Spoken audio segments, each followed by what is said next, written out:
I never knew my grandfather. He died before I was born. He was a printer. I've known my grandma Irene until I was 10. She was strong and dark with strong arms. She used to take us kids down to the Waiti River to gather fish from her net. Come on, you kids, I'll give you 5 cents for every fish you scale. She smoked rollies and ate thick Vegemite on toast. There was black between her teeth. Mum said it was from too much smoking, but I thought it was from too much Vegemite. I used to love to roll her cigarettes. She had this special silver cigarette maker. Tess, don't roll too many of those, love, they'll go stale. She also drank a lot of sherry. In the end, it was what killed her. The doctor said it pickled her brain. To me, she was very important, and it was through her I became more intrigued in who my grandfather was.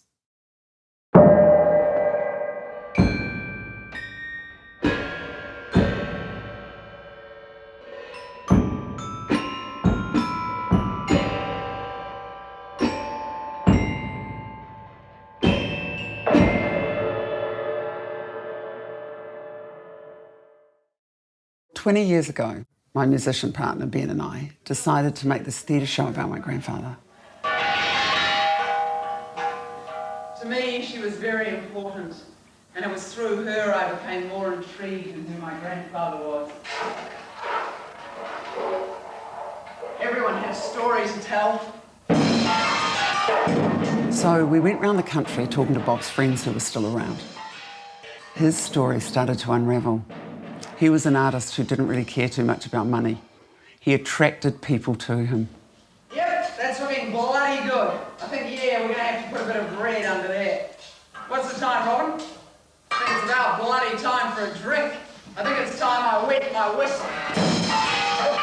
I just remember Bob had gusto. He was full of it. Guts and gusto. He's willing to provoke others, but he had carried it through with such gusto and aplomb.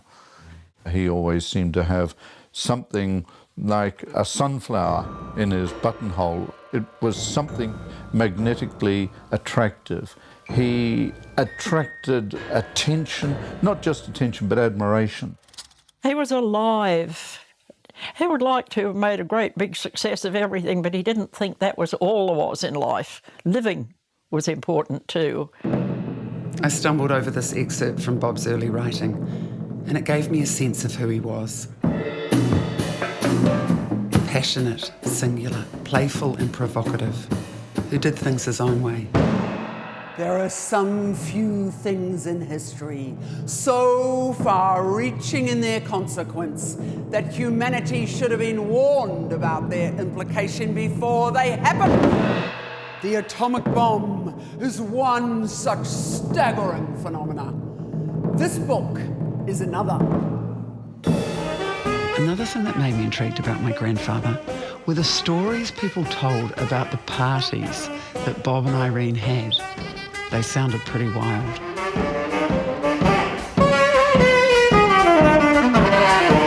Dear old Bob, you know, he was such a great guy. Really was such a great guy. But he was dealt the wrong cards in life. The thing is, he was such a difficult person, but he was also such an amazing person, and I feel he was a genius. And, you know, no genius is going to make a good father or a good husband. He'd often be late for work, so he'd take a cab. And once I got a ride with him, and he was busy talking to the driver in the front seat, so we drove straight past the school, and a few blocks down the road he said, "Oh, I forgot about you. You better get out," he said. Some really Bob Lowry characteristics, like the Hawaiian shirt, the bigness, big cheeriness of the man. He was a good dad for a little kid. Everybody who knew him was affected by him. You know, he appears in everyone else's story. Dennis Glover, Jim Baxter, Maurice Duggan. There's Bob Lowry being an influence. So what was it about him that was so special? After my grandfather died, James K. Baxter wrote a poem about him. In it he writes, "You said once, I am a dark river."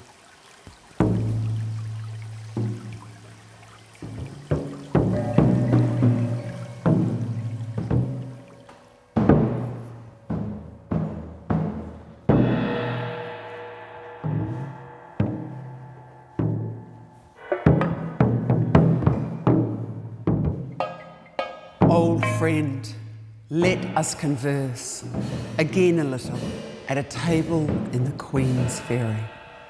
Let it be brandy for you, tonic water for me, while the afternoon ripens like a plum. Broad summer and thin girls opening their knees to the sun, straw blonde for the looking, not for the taking. I had forgotten. You are in Helheim now, under the twisted roots of Yggdrasil. There they speak another way, as if a stone were to say, my wound is great, friend. There was always some darkness in the family.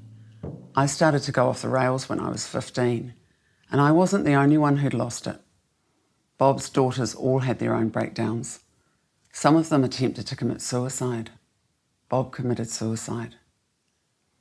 Even now, decades after the show, I still wonder, does the dark river that flowed through Bob flow through me?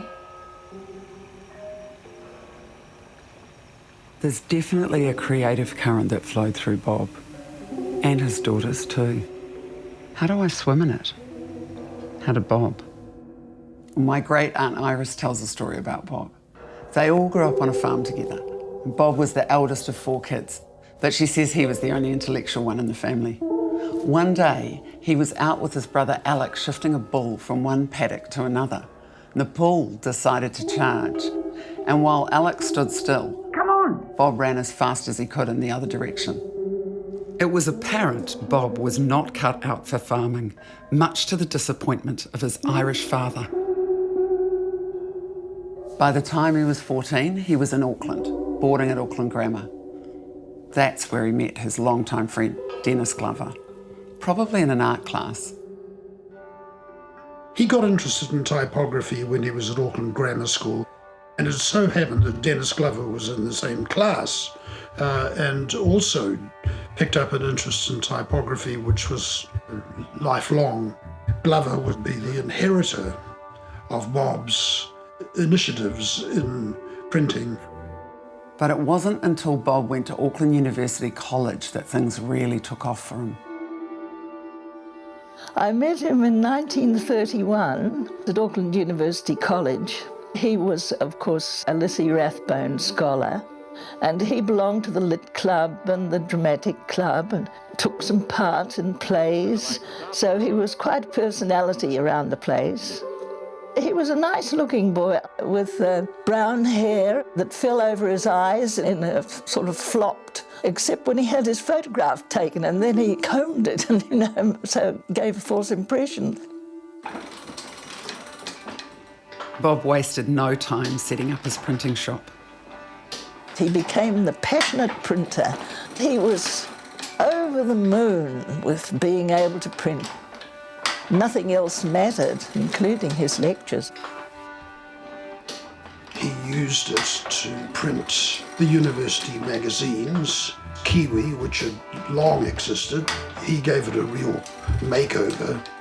We worked very hard on Kiwi as a magazine, which of course was really the stepping stone for Phoenix. The Phoenix has become quite legendary in the history of New Zealand writing because it introduced quite a number of the people who were to become important, such as Alan Curnow, R.A.K. Mason, Rex Fairburn.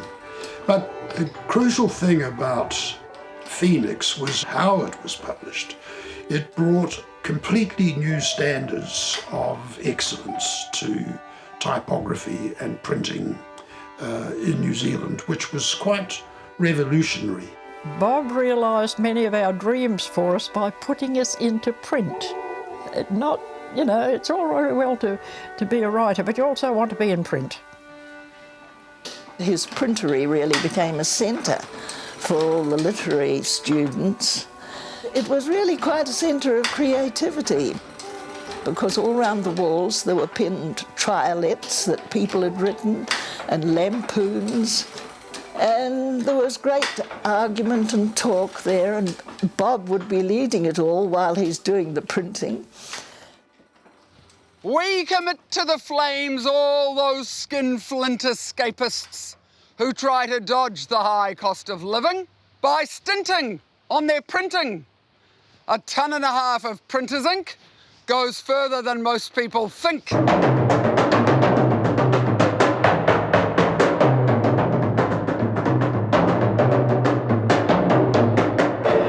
Bob printed some rather inflammatory pamphlets. It was a very political time. He was a student during the Auckland riots of 1932. He was actually signed on as a special constable and went down to Queen Street to quell the rioters, sort of thing, but immediately realised that he was on the wrong side. And so he became quite radical in his politics, and that upset the university. We do not believe that left is always right and that right is always wrong. But we do believe, being no Einsteins, that left is very often right and that when right is wrong, it should most certainly be left. Later on, of course, Bob got into great trouble with the Students' Association. He would go out and buy type and buy paper without consent, and he overspent and got into terrible trouble. It came to a head when he had such debts and got himself into such a muddle that he just didn't know how to get himself out of it. In fact, things got so hot for Bob that he hot-footed it out of town and went to Christchurch, where he briefly formed a partnership with Dennis Glover, who was setting up the Caxton Club Press in imitation of what Bob had been doing. And the Students' Association were really abominable. They sent a letter to the Christchurch Studass suggesting that they shouldn't let Bob into their premises because he wasn't trustworthy with money. Bob and Dennis skirted the legal issues of Bob not being allowed on site by Bob setting up the blocks of type nearby and then standing outside the window of the printing press, as this area was not university property. Dennis, Bob, and handing it through to Dennis, who was inside at the press. Okay, give me a sec. This ridiculous stalemate lasted a year before Bob headed back to Auckland to finish his degree. But Bob had also been asked by the history students to support their protest. There was a big row in the university over freedom of speech, and Bob headed a deputation from the history students on behalf of John Beaglehole. His engagement had been terminated, and people felt that he'd been got rid of because of letters that he'd written and his views, which were left. A big demonstration was held, corner of Pitt Street and Craighappy Road, and Bob was one of the speakers. And he was arrested for disturbing the peace. When the constable was reading out of his notebook what Bob was supposed to have said, Bob said, "That, sir, is not my idiom." It was a bit humiliating, but I think the magistrate regarded him as a young man who'd been led astray by wicked older men. And so the others got jail, but Bob was given probation and curfew. He had to be home by 7 o'clock at night. I don't remember whether he kept to it or not. Phoenix has the reputation in the history of New Zealand literature as the kind of beginning of when you could talk about New Zealand literature as a phenomenon rather than just as a number of individual writers. So it had a highly political cast under Bertram, but when Mason took over for the 3rd and 4th issues, it turned hard left, because Mason was in effect a communist. Mason was a missionary. He was a great influence among our group, and he sort of persuaded Bob and me that communism would be a great solution to the world's troubles. And Bob in particular took it up with great enthusiasm. Bob and Irene may have met in Wellington. where Irene was a prefect at Wellington Girls College. Word went round, Bob Lowry's coming to town, don't trust him with money. They joined the Communist Party, thought of themselves as hedonistic atheists. Bob was so excited about communism, he went down to the farm to tell his Irish father all about it. Communism would never work if you want to be a farmer. Who's going to get up in the night to rescue a cow if they don't own the farm? Bob went back to Auckland. His father wasn't convinced. They denounced their religion, got married at a registry office. Instead of a long, white, flowing gown, Irene wore a cool 30s suit with a turban. I think my mother was quite impressed with Dad's ideas and was, because she was highly intelligent, she wanted to sort of learn as much as she could, and they were very compatible for those early years. Unfortunately, Gran refused to come to the wedding because she disapproved of Bob Lowry. He was a wild boy even at that stage. Note the little tuft of hair on the top of his head that would never stick down flat, and the wild honeysuckle in his buttonhole. But I think they're both rather good looking. Even men used to say how good looking Bob Lowry was.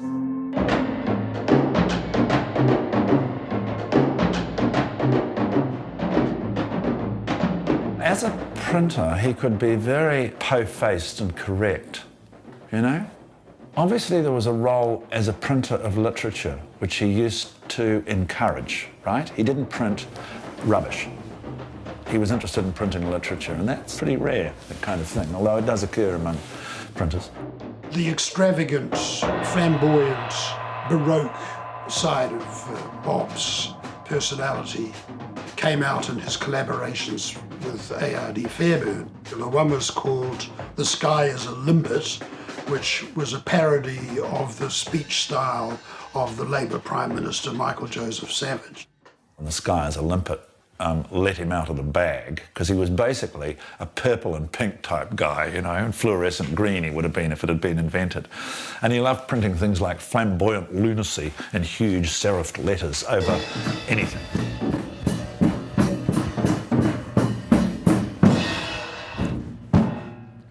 Lazies and Jellymen. As Prime Morning Star of this beautiful little commentary, it is my pleasure to undress to you a few verbs. We are the gobblement, and we mean to gullible this contrary. We see before years today the spectacle of property in the maddest of plenty. We intend to remedy this, the ambitional social surpluses we are contemplating woke convolvulus and higher intoxication. It is the cistern that has rung and naught the indivisible. I reply with all fours of which I am culpable, that on the contrary our enemies are re-aggravationaries who wash to embarrass us and who are merely out to protect worsted undervests. Of what do they accuse us? Do they say we are not honours? Do they twist now and talkity? We are doing a bus too foul amend it. We were governed by the purple, and the purple will decide at the parrot box whether it's bad or goodbye. Now then,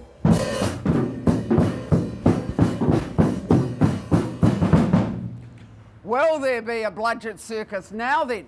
As you have heard on a rodeo broadcast by my cowlick, the master of finesse, we hope there will be a circus. Bob and Irene had 4 girls. The eldest was Robin, who sadly died in her 40s from cancer. Then my mum Jude, Vanya, and then Bridget. Bridgie was the late autumn leaf. After Bridgie, Bob said to Irene, maybe the next one will be a boy.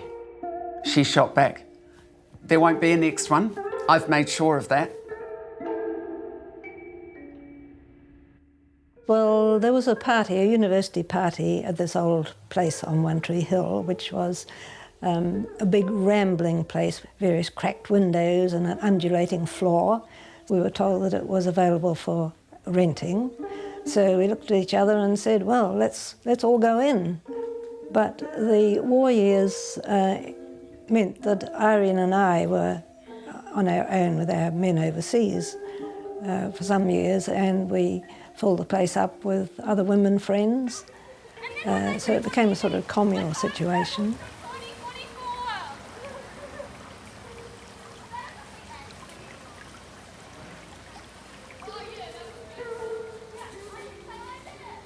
And between Judith and Vanya, the Second World War broke out. Bob ended up in Noumea printing the troops' newspaper Kiwi. And there were always opportunities for Bob to do some fabulous printing. For his family, Christmas cards, invites, and print for his girls. Let me have a little book with the insects in it. Oh, I do want the book of it.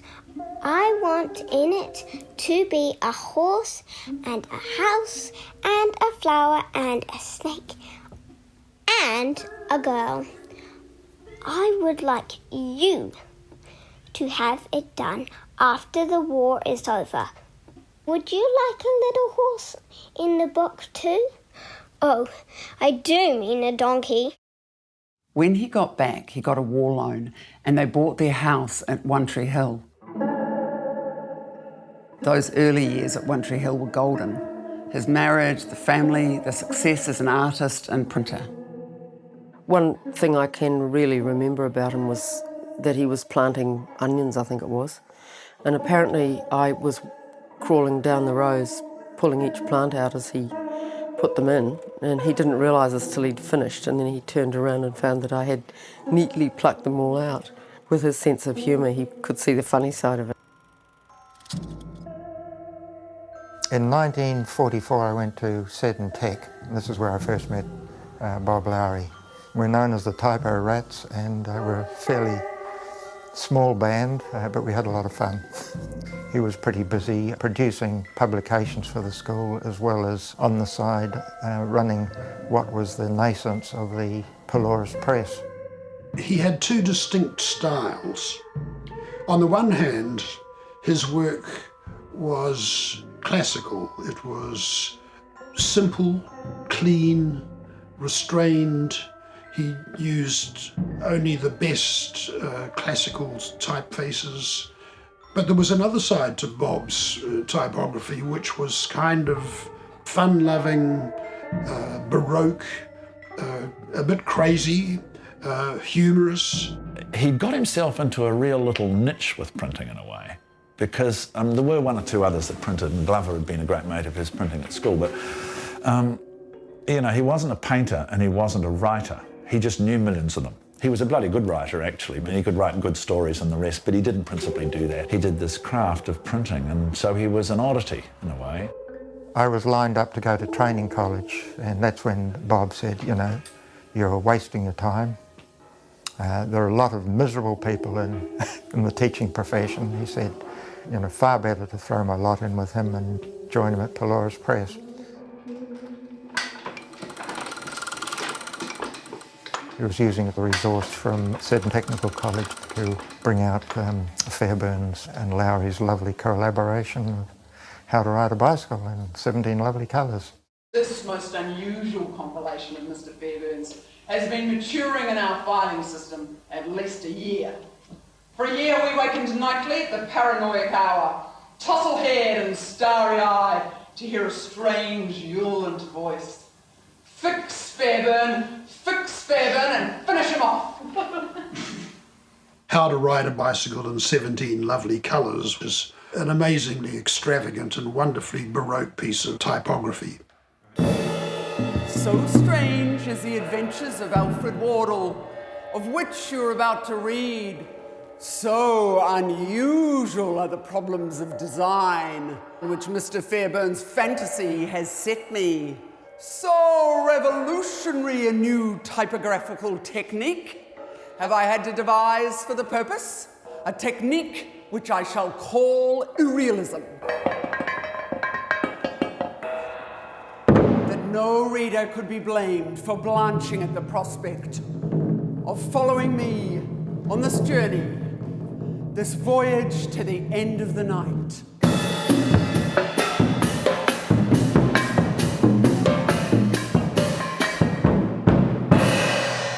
Dad had a tremendously good sense of humour, and I do remember when we used to sit at the dinner table and he'd try and trick us out of our special bits of food, and he'd say something, oh, look at that spider up there, and we'd all be looking up. In the meantime, our tasty morsel will have gone from our plate, and he'd say, oh, oh, the spider must have taken it.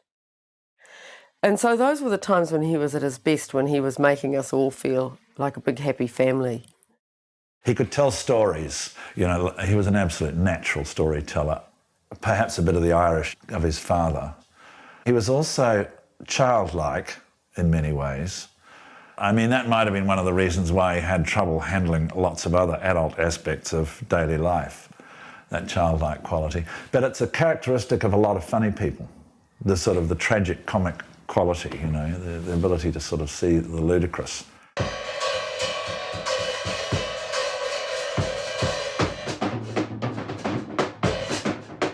I mean, there are very few printers who can bring humour into print.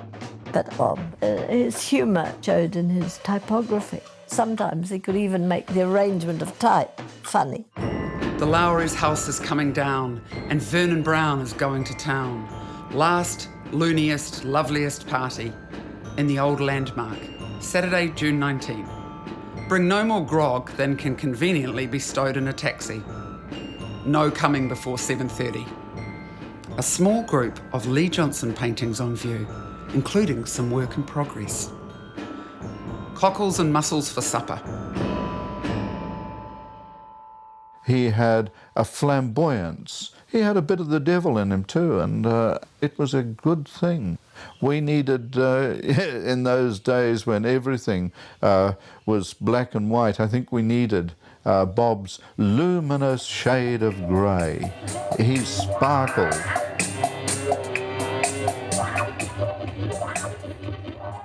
The big party started after he married Irene, and they lived in the old Wynyard house on One Tree Hill. From what I can remember, the parties began after we'd had the house renovated, and it was in quite good shape, and it was quite a marvellous place. It had this big ballroom, and there was a platform where people could perform actions, and it was almost like a stage. They used to invite an enormous number of different types of people to their parties, so, you know, his ability to haul all these people together. Maybe the parties were the greatest expression of the Lowry spirit. You know, if somebody like Dennis Glover was in Auckland, there'd be a party to celebrate. The parties are obviously famous times, and it was a slow build-up during the day, like certain things happened. Crates of nice shiny glasses got bought in, and then there'd be the keg of beer, and then the sack of mussels, and then someone else would turn up with, you know, 7 salamis and 2 casks of wine. And it was a very slow build, and then afternoon, and probably people were getting slightly drunk. And then it would just take off, but like probably 7 o'clock, 8 o'clock, full on, full bottle, people arriving, loud music, and then just fiesta.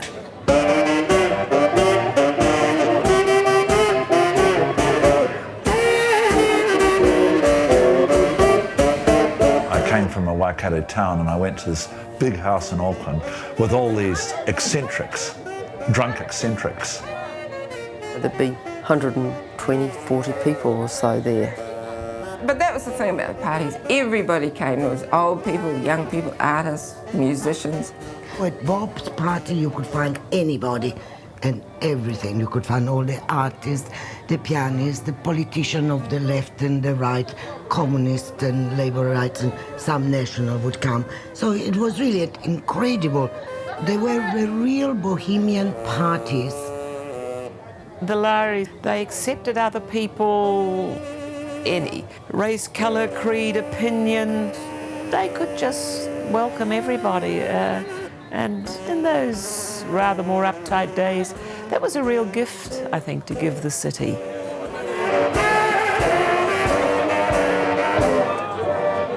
And it was a grim and Puritan society, and so Bob really led a gang of subversives. He was out to destroy the pomposity, the vulgar pomposity of the age, and replace it with something joyous. My grandparents created an oasis of non-restriction at a time in New Zealand that was very restrictive. They were considered the model modern relationship. My grandparents believed in sexual freedom.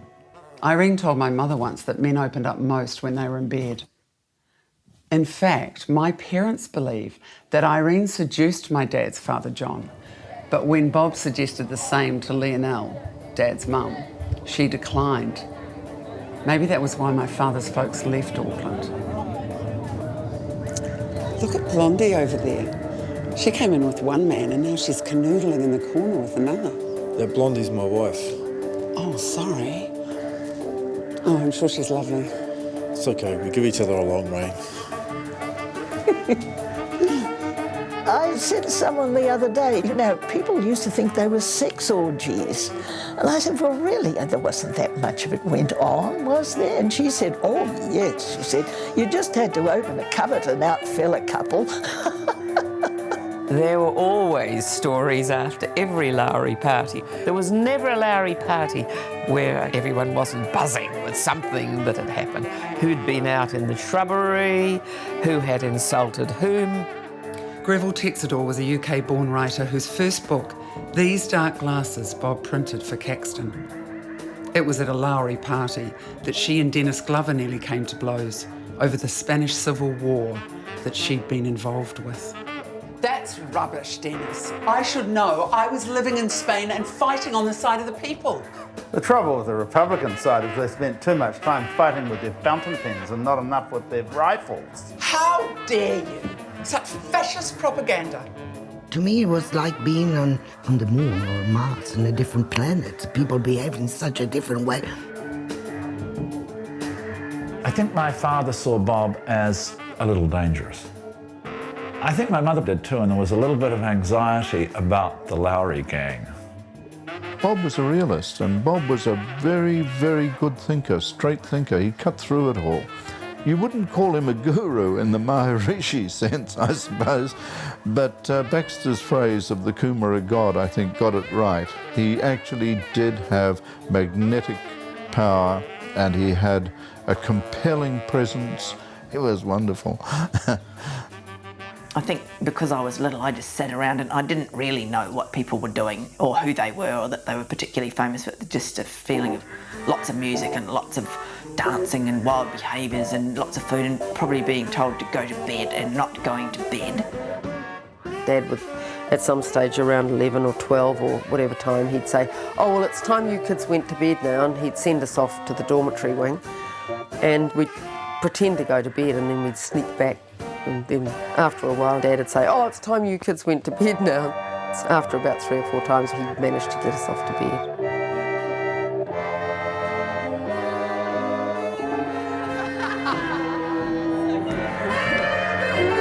Toronto stomp time! Turn up the bloody music!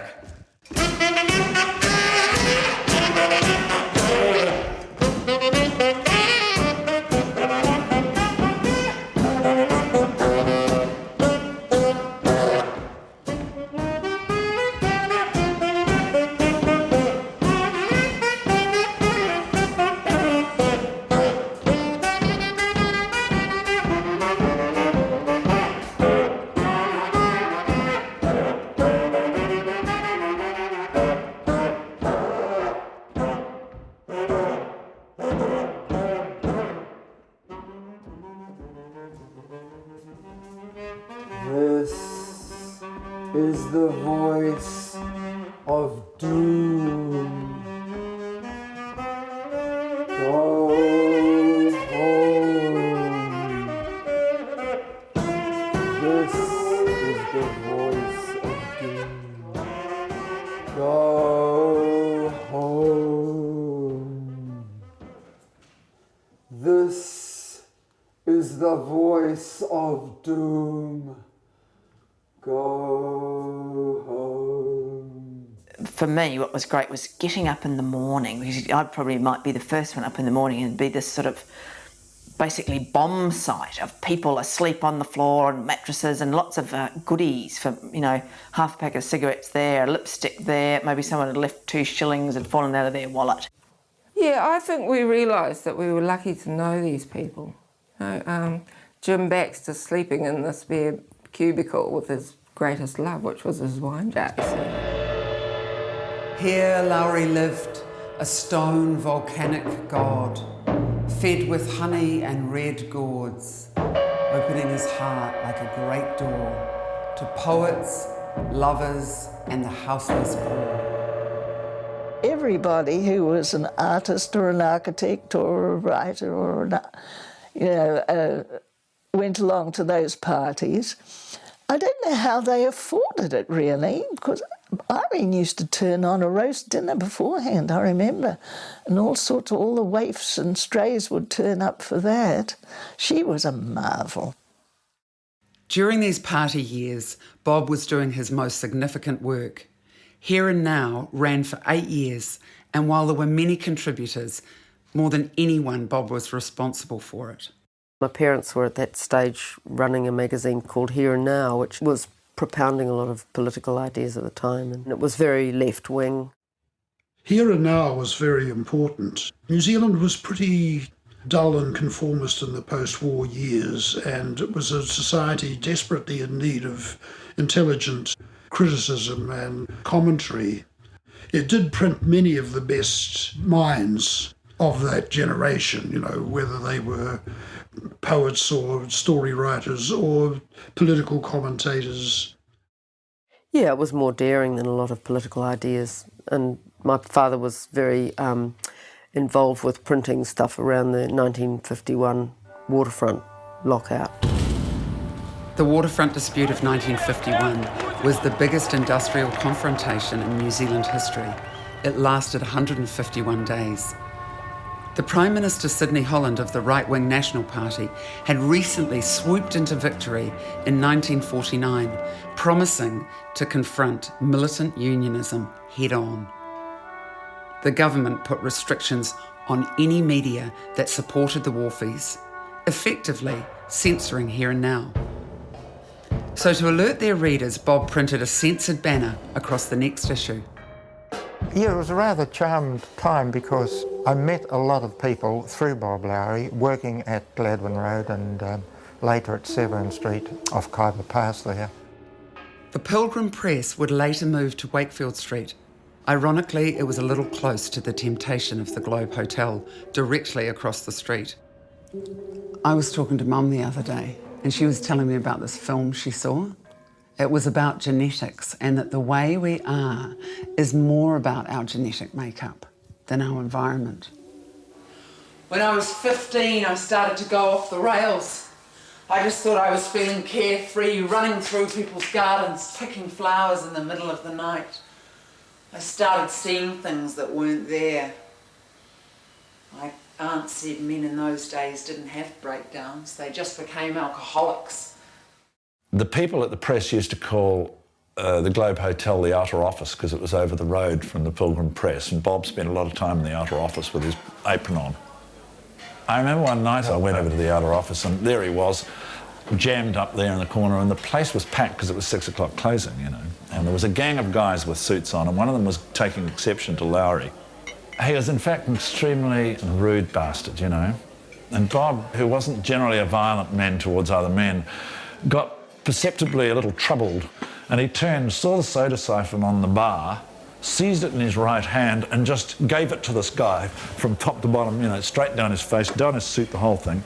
And then he popped it onto the thing, went back to his conversation, and the crowd shut round the joker. We'd never heard a squeak from him again. George Fraser and I came to Here and Now. It really had, although only a few months old, was really out of control. It had intended to have a regular appearance fortnightly, I think, but gradually the gaps between its arrival on the scene lengthened and became more unpredictable. Let poets pant, let frenzied rhymesters rhyme. The printer Lowry takes his bloody time. Always remember Bob saying to me one night, "This is my last drink." And I said, really? This is, you're going on the wagon? And he said, yes, he said, "I've seen all my friends parting company with their wives over booze in their 50s. He said, they've all got on the bottle and the wives left them.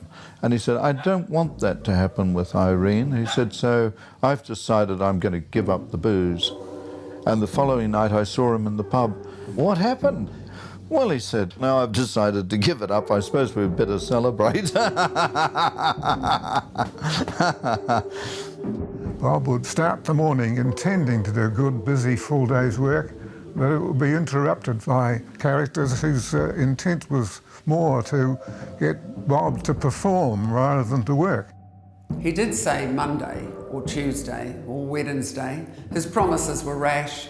Neither accuse him nor abuse him, but comfort him with cash. Yeah, well, Dad occasionally would do something quite marvellous, you know, because he'd have a sort of a spurt of energy, or he'd been paid maybe a little bit more, or maybe he hadn't been drinking the profits away quite as much. He would come home with a big canteen of cutlery, and it was a great gesture. Despite the rumours to the contrary, I think Bob always managed to deliver on deadline, usually just on deadline. You know, sometimes things were a little wet. The famous concert program, which he apparently designed an amazingly good concert program, a fantastic work of art, but he didn't get it done until 2 days after the concert had actually happened. So that felt like a really Bob Lowry story. Bob did quick runs of something, programs, say, for the chamber music. All the ladies in their white gloves would be sitting there, and Bob would rush up with the newly printed programs, and they'd get the printer's ink, which wasn't dry, on their white gloves. Yeah. So when Blackwood saw Bob's magazine, that it was called Here and Now, he always called it Now and Then. He wasn't dishonest. He was just a terrible muddler, you know, with finance. I remember one occasion the police arrived serving a summons. I can still see Bob's face and absolutely crestfallen, and I think he thought it was the final blow. And he took this notice and he sort of looked at it and he handed it back to the policeman, and then he says, "This is not for me. It's addressed Pilgrim Press, and this is the Pilgrim Press." People loved Bob, even if they were pissed off with his business methods or his boozing or whatever. He was clever, he was cunning, he was an artist.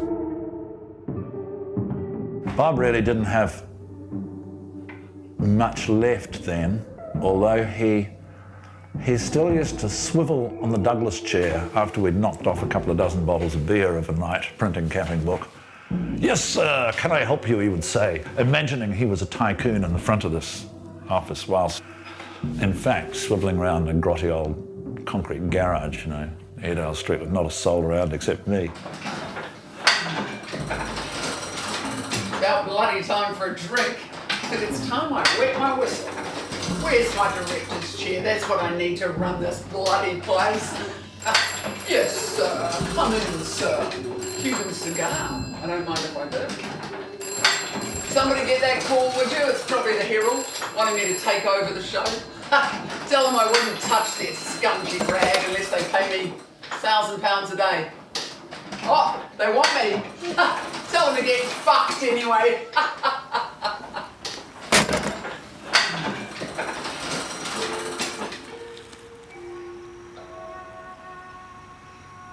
Dad came along to art school in '63 to give a lecture, and I was so embarrassed that I sort of hung around outside the lecture theatre instead of going in, you know. Robert Lush came out and dragged me in and made me sit at the back, you know. So he said, "Oh, you should hear this, it's really good." In that last year, Dad had an exhibition at Elam of all his work. It was opened by Dr. Such, W.B. Such, and he raved about what a wonderful guy Bob Lowry was, you know, how we were lucky to have him. And this was just an example of years and years of beautiful printing work that he'd done. Vanya and Bob both went to the Elam Art Ball together. She went as Gertrude Stein and he went as King Farouk. Vanya had drawn his Colin McCann lettering sign, "In the country of the blind, the one-eyed man is king." They both won first prize, which was a photo shoot at Clifton Firth Studio.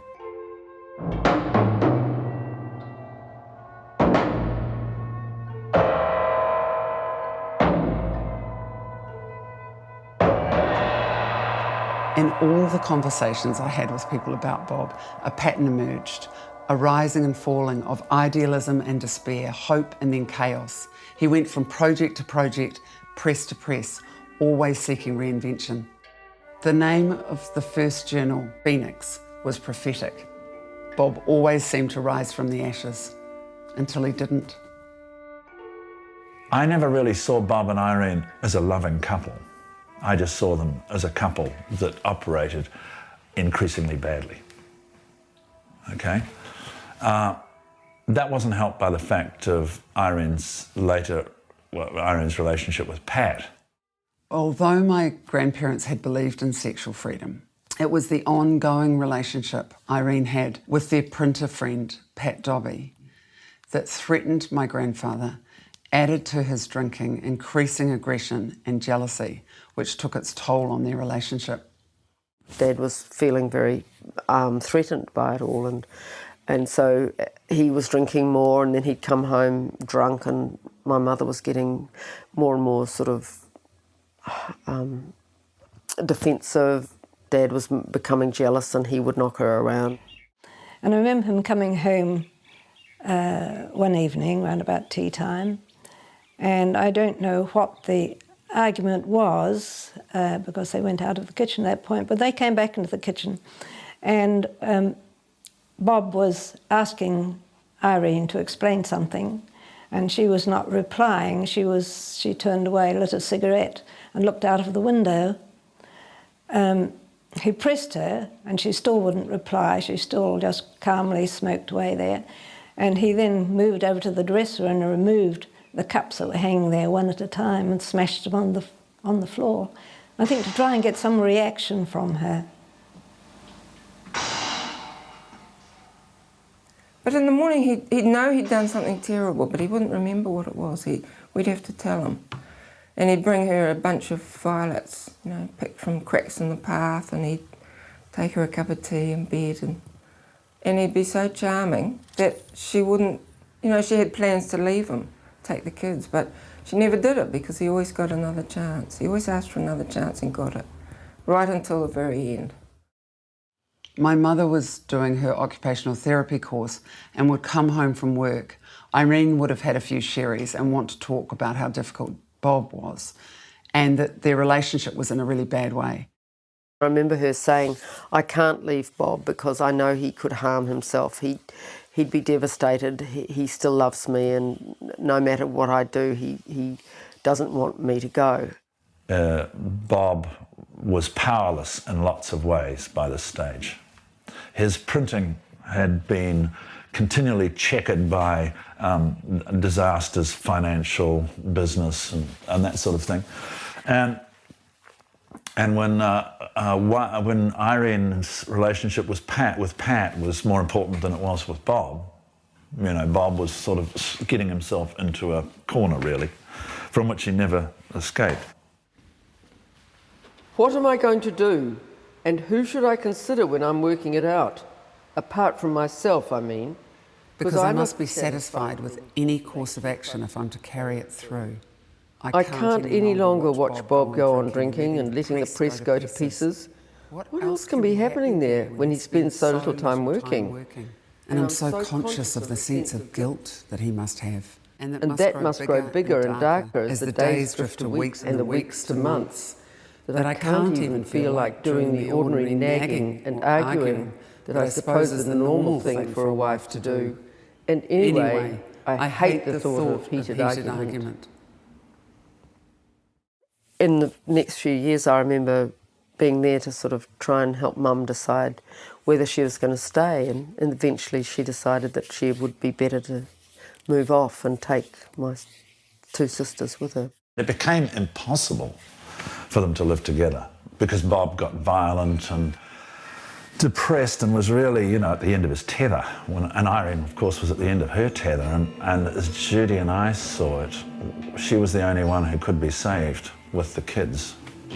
So it was a secret move on her behalf, but she did tell me, and I'm this kid of 9, that we're leaving, and she started to surreptitiously pack. And the incident that's potent in my mind, and I will never forget, was she'd bottled peaches, beautiful jars of peaches, and she'd put them in a wardrobe thinking when we shift we would take these peaches. And one day she was out and he and I were having lunch and he went looking for the peaches and he said, where's those bloody pictures? And I'm thinking, I know where they are. But I couldn't say anything. If I say, I know where the pictures are, Daddy, we're going away, you know, they just couldn't say that. I mean, he fussed around and probably couldn't find them and forgot all about it, but for me it was this terrible weight of secret of leaving.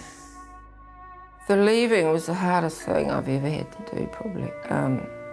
But I was pregnant with my first child, Worry, and Mum had reached the end of the road, you know. Dad was so impossible.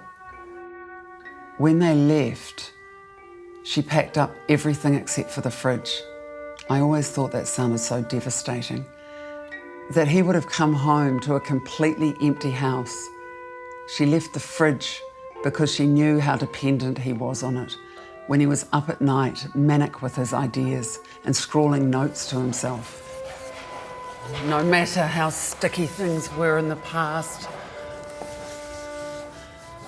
I like to be home with my family on my birthday.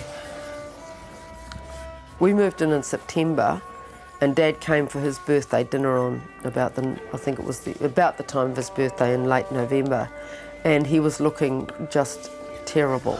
I wanted you to feel good on your birthday. I didn't feel very good on mine. So that if you went off somewhere else to celebrate, it would have been nice if you'd rung. He looked emaciated. He'd lost huge amounts of weight. He had great big bags around his eyes. He clearly was a shattered man. What follows? Let's both ask one another. Because he had cirrhosis of the liver, he'd been told he couldn't drink. And I can remember once I was with Tony Clarkson, who was the father of my baby. We were in the Kiwi at 9 o'clock in the morning, the Kiwi Hotel, 9 o'clock in the morning. You know, he was supposed to be working on the Star. I was supposed to be at my lectures. Dad came in and asked if we'd buy him a beer. And I said, Dad, you're not supposed to have a beer because you've got cirrhosis of the liver and it's killing you. And I wouldn't buy him a beer. And Tony was saying, oh, you know, surely we can buy him a beer. And I said no. And I always felt so mean, but I didn't want him to die. Since my wife deserted me, when I needed her most, I hereby appoint the following: friends, lovers, bittered enemies, to be my executors.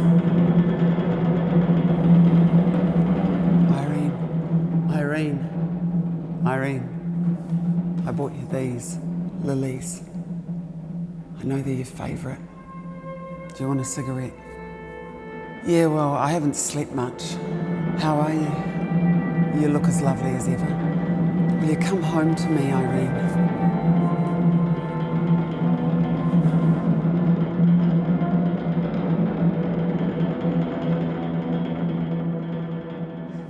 I think he was a manic depressive. I don't know if clinically he was, but he behaved like that. He would either the black dog would come down over him, or he would be raving and happy and, you know, busy and absolutely flat out on his little schemes and his work. Bob was never diagnosed, but maybe he had something like that. It can present in some of the ways that he acted, and in those days, no one talked about it. And I think about his mind going in 100 directions. And then I think about the story that his mother told about how he liked to arrange pins as a little boy, putting things in order, in their place, a calm contentment. And I think about the press and that same contentment with the blocks of type. So his happy place at the printing press as a kind of co-regulator.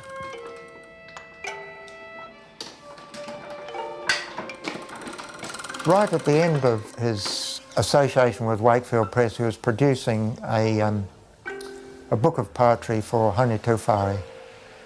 And he wanted to make a good job of it. He thought it ought to be hand set, and he thought it ought to be set in Caslin 12-point. We normally would go to Caxton for printing poetry because they were very reliable. But Hone wrote and said, would we please get his friend Bob Lowry to print it? And so, okay, yes, we would. And then one day Bob rang up and said, I'm sorry, I've run out of Caslon E, lowercase e's. I'll have to print half the book and then disc the type and set the other half of it, you see. But he didn't tell us that Irene had left him and he had cancer. I last saw Bob probably the day before he died, and he was in a very depressed state, and I just felt that, you know, he was probably on a course of self-destruction, and nothing anybody could do could allay that or prevent that from happening.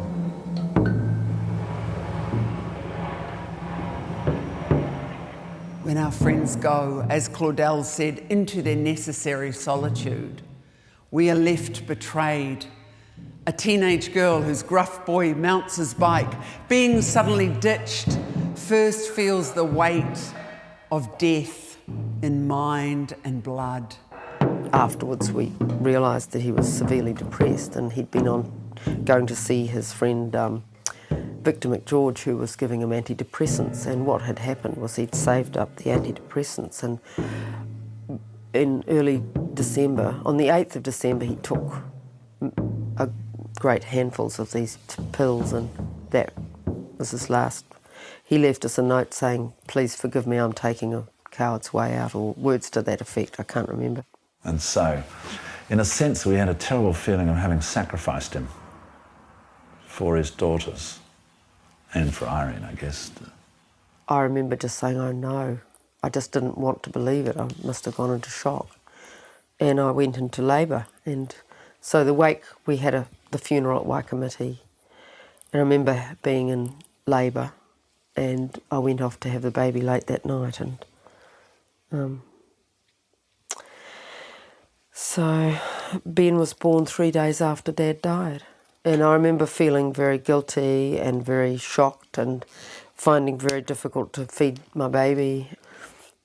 It took me years to get over Dad's death by suicide, and I felt that I'd played a major role in that. It was just this moment of terrible shock for all of us, and I think Banya and I, which sounds really inappropriate, but sort of giggled because it was just too weird and too bizarre, and we were just terrified. And I ran out we had a little kennel in the backyard, and I just ran in there and bawled my eyes out, and it wouldn't come out, and they had to drag me out because I just was going to go in there and cry.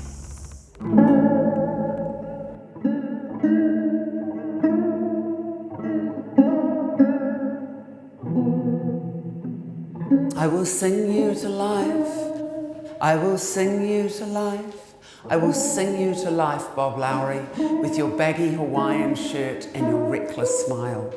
I will come into your study full of books and hang around. Fiddle with the standard lamp, ask for paper, use the black pen. I will love the soft-eared spaniel you looked after for the man who went to India. I will stare at your hairy body, pink and wet, as you climb out of the bath. I will help you set the table, carefully carrying the cold corned beef, the butter, the chutney, the half loaf of brown bread. I will bring you the old knife to cut silver beet. I will eat the strange dish you made from eggs and onions and peas. I will help you throw the dead sheep on the compost heap. And when we walk through the park under the dappled light of the oaks, I will bring you acorns to put in your pocket. I will sit in the back of the dinghy and drag my hands through the water as you row against the tide and your face turns red. I will love you as a child does, even though you nearly killed me with your drunk driving. I will hide under the table amongst the men's feet and wait outside the pub for you forever.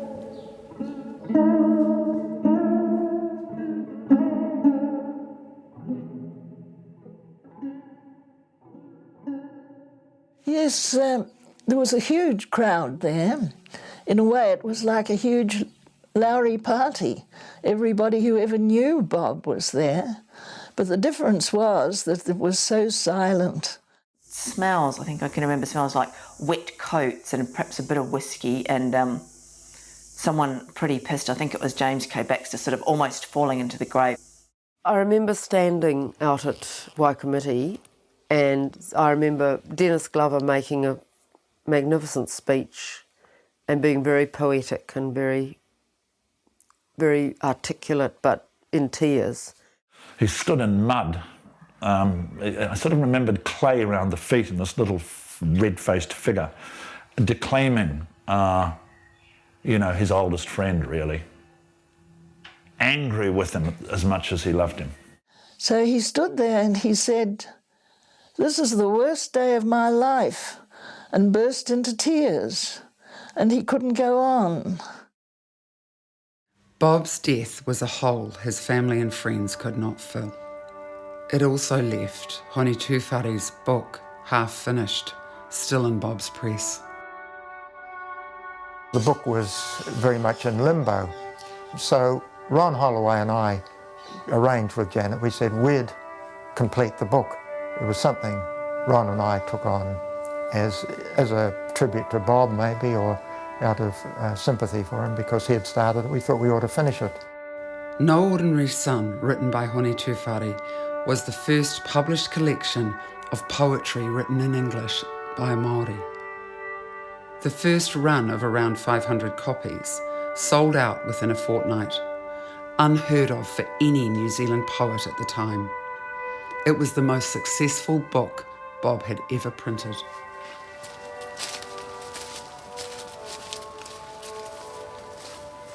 Finally, the other day, we planted a tree for Bob at our family land at the Waiti River, we call the Wade.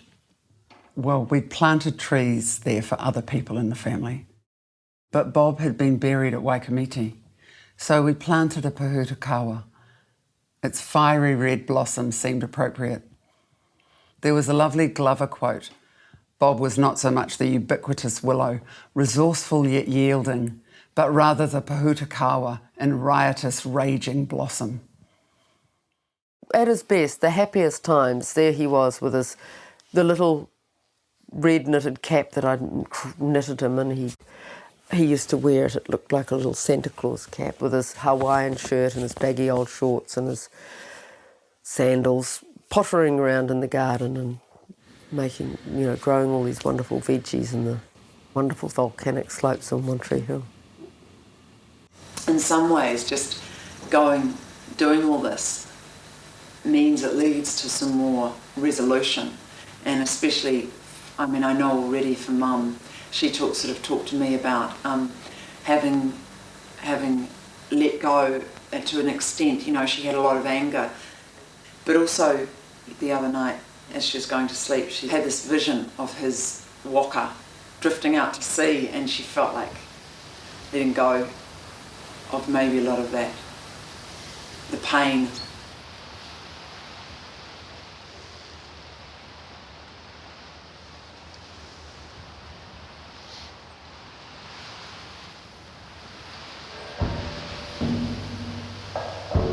Not liking much the night of God, I set an icon up of you in your Hawaiian shirt and spade beard, all eye, prick and belly, not yet dirt. Up One Tree Hill with a flagon of wine, climbing, brushing the stumpy heads of grass to piss on the grave of someone dead who heisted the land from the Māoris. Consider the night we rode on the North Shore ferry. Waves banging on the bows, waves pouring over the paddocks, drunk, dead drunk, outside the labyrinth of time and money, talking of what? You said once, I am a dark river. For the truth's sake and the flesh's sake, I lift the heavy stone. Since our two deaths are one, the dead wood creaking in my head, or the pill bottle at your side. And when I left you last alone, I took as a sign of what is known a dead man crucified. The road you trod, I tread, in the footprint of your death, where each may stammer, torn by the bull's horn, but not blab out the truth, that it takes a giant's will in the house of the black bull to live and breathe at all. And in her dens and oubliettes, the town where you were gutted and flayed weeps for a miracle, as if her God had died, keeps in her body the semen of a dead man crucified, rare as an angel's bone, the heart that swam in her nets, she and her dog-faced demon who carries our hope in a sieve will roll a grocer's weight to cover the blinding pit of one who died of the lack of love. High above One Tree Hill, like a skull rose up the moon, and the town opened her thighs to let sorrow in. The Globe in Wakefield Street, one barman told another Lowry had lain down with the hyena-headed mother. The grass grows long at Waikamete. The ink has dried on the printing stone. Take no notice, Bob. All things burn.